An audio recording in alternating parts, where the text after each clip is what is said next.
Raising a seed round. In the spring of 2018, Vanta graduated from Y Combinator and decided to raise its seed round.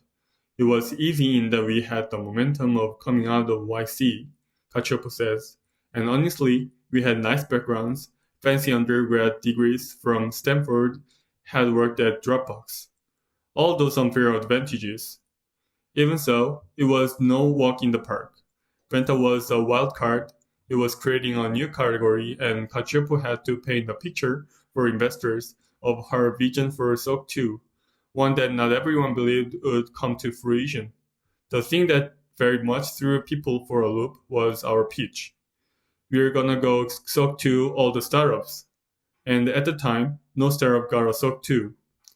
In one meeting, a partner turned to Cacioppo and said, "Sounds great, but this just doesn't happen." "Oh, but I promise you, it will," was Cacioppo's retort. Despite her unwavering enthusiasm, she still got rejected by investors who didn't understand why Vanta was trying to help startups get SOC 2s, when no startups they knew were trying to get one. And I think that was very reasonable read of the situation, says Cacioppo. But what we had was, one, there was going to be more and more pressure on software companies to prove their security, and two, this insight of startups would get a SOC 2 if it were easier and took them less time.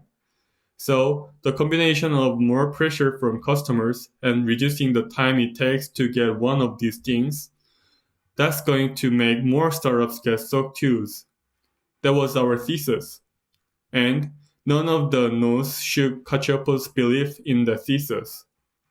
I'd spent a year validating the idea, and because I'd spent so much time validating, whenever I get a rejection from an investor, I was like, cool, I look forward to proving you wrong.